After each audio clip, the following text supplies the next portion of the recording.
Welcome to Triple Option Radio. I'm Matt Sullivan alongside Rhett Prentice and Jack Abbott. Today we are discussing the Ravens-Patriots recap. Guys, did the Ravens lose this game or did the Patriots win this game? Jack, what do you think?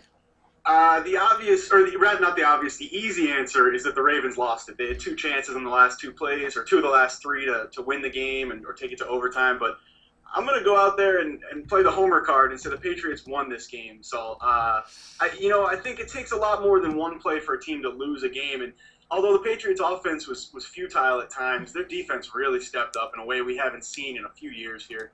And I think that's what really happened, because we knew that the Patriots' offense and the Ravens' D were going to go at it all day, and whatever happens happens. But the real battle was between the Pats D and the Ravens O, and it looks like the Patriots prevailed. I mean, Sterling Moore was 4 fingertips away from losing that game right in his face, and that's what it's about, making big plays at big times. And the Patriots made the big plays, and the Ravens didn't. Yeah, I agree with you here, Jack. I mean, the Pats. I mean, it's not as if they shouldn't have won this game, and that they're getting beat the whole game and just got lucky. Right. They put themselves into position to be in the lead as the time was running out.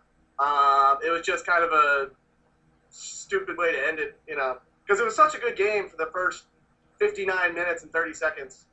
But no, they played. It was a battle the whole way through. Nobody was able to get the other hand. They played. I kind of saw it playing out that way, but the Pats D really was the story. They were able to show up. And show that while that had been sort of the weak point during the whole season, they brought it. They played with the level. Much maligned Pats D. Jack, I'm going to take the other way around. I honestly feel, I've been a Pats fan my whole life. I honestly feel like the Ravens lost this game more than we won it. The Sterling Moore thing, I felt like that was a touchdown. It could have been almost. It could have been. If they had a touchdown on the field, they would have, and then went to review, they might have. Who knows? It was that close. I don't think it would have been, even if it was called a touchdown, I think it would have been, overturned, because it wasn't. But it was so freaking close. Yeah, and not only that, a second away from being a full touchdown. Exactly. If Flacco, I thought he outplayed Brady, and I don't know. I just feel like the Ravens had this game, and they blew it. Absolutely blew it. Well, one thing we've learned about football, though, and playing it and watching it for years, is it's not about one player. Flacco played a hell of a game. He did. And you can't take anything away from him for that. And Ray Lewis's speech even touched on that after the post game. Yeah. He played a hell of a game, and he's going to take that into the offseason. And hopefully they come out fired up next year. But it's about a team. It's about a team. And the units on the Patriots team, the offense and defense, they got it done. They found ways to make those plays. It's not on Flacco that Lee Evans doesn't make that catch. But, what are you going to say? Is it all on Lee Evans? Is it all on Billy Cundiff? The interesting fact about Cundiff, actually, is he's a career big game misser, actually.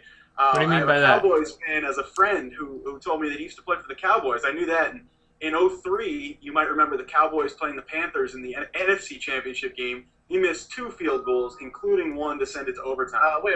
The Cowboys were not in the playoffs in 2003. Maybe not in the championship game, but... No. Was it? No, it was 03 or 04, whatever it was, when the Panthers played in the Super Bowl. Yeah, the NFC Championship. The Cowboys were in the playoffs that year. They beat the Eagles in the NFC Championship game.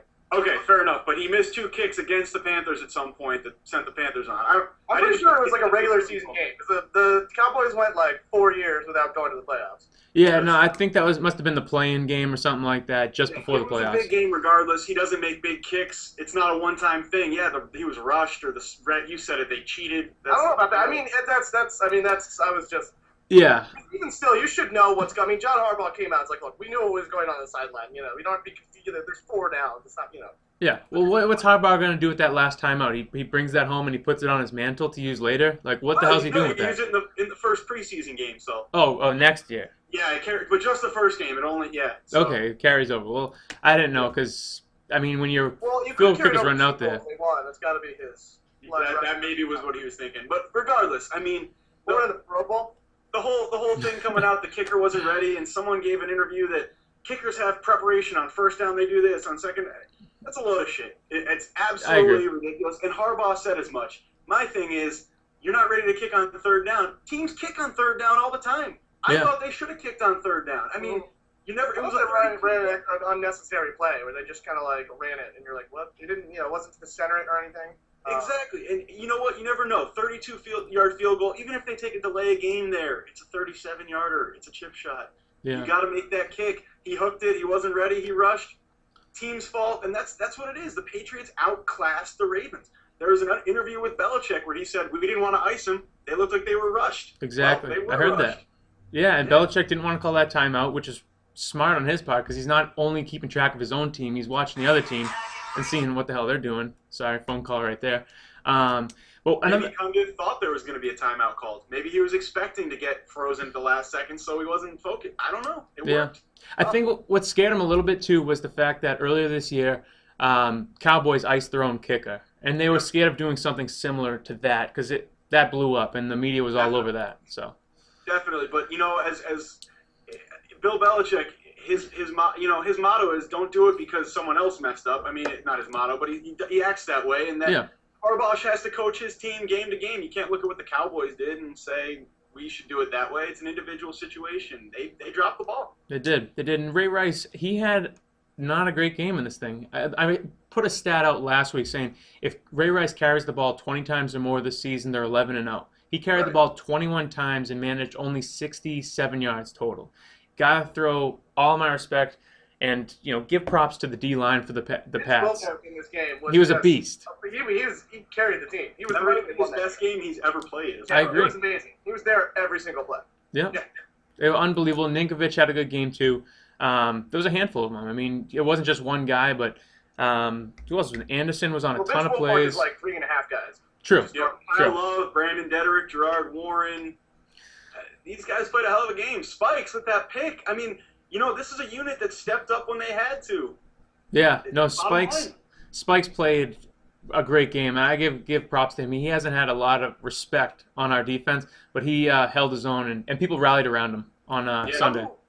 I was kind of surprised with playing not as well as Tom Brady, especially after that Spikes pick. I thought the game was over right there. I thought the Patriots get 4 first downs, just run out the clock. Oh, and then he just airs it out. Can we talk about that play for a second? That dumbest was play. Mind-boggling to me. Absolutely ridiculous. Dumbest play they had the entire game. That pissed me off. Arguably, entire season, terrible. You have the ball. You have a chance to really take this game and take control of it. And I understand what they're going for. I know the theory behind it that you try and get back at him really quickly. Matthew Slater's not the guy to do that. Hell no. I put that on Bill O'Brien for calling that play. Obviously Brady for executing it. Through it. Yeah. But I put it on Warren O'Brien. You don't even let him have that opportunity. No, it was triple coverage too. It was triple coverage. What are you going to do with that? Bernard Pollard again is the one with the tip. He didn't pick it, but Jimmy Smith with a hell of an interception off Pollard's tip. Exactly. Yeah, that was a killer. So, it was a ridiculous game. What do you guys think about Gronkowski kind of coming out of the game? What were your thoughts when he initially went down and left? It looked like it could have been real bad. I thought he broke his ankle. I did too. Yeah. That was my initial thought. I think he broke his ankle. I thought this is season ending. Just because the way it bent, you just saw the leg go. It just getting rolled up on. But it was all his weight too. You could tell it was right on it. It just popped back. Yeah. So, but he's doing well. He's not practicing yet, but he'll be fine and good to go for the Super Bowl. Next week, he'll be fine. Yeah, so he's good to go for the next week. Let's see here. I think that's the rest of my thoughts. One other person I wanted to mention and throw out there was Ben Jarvis Green Ellis. He found holes. He was patient finding holes, and he looked phenomenal on Sunday as well. It's a daunting task to run against that defensive line and that front seven and even the safeties on that team. And they're all hard-hitting, Pollard and Reed all the way down. And Ben Jarvis just came out and did his thing, and Hernandez and they all did. The offense played well. You touched on it a second ago. Brady had a terrible game. Yeah. It's about time. It's a good sign that this team can win without Tom Brady playing even an average game. And that's encouraging going forward because that's what they haven't been able to do the last couple of years. And I think the rest of this team is finally ready to kind of mature themselves. Well, there's no way they're going to be able to pull off a victory if Brady doesn't show up on Super Bowl Sunday. He needs to step up and have a Brady-like day, 3-4 touchdown passes, something like that, in order to beat the Giants. But we'll talk about that preview and a little more Super Bowl predictions coming up on our next shows. Thanks for tuning in. Check us out, tripleoptionradio.com. Thanks, guys.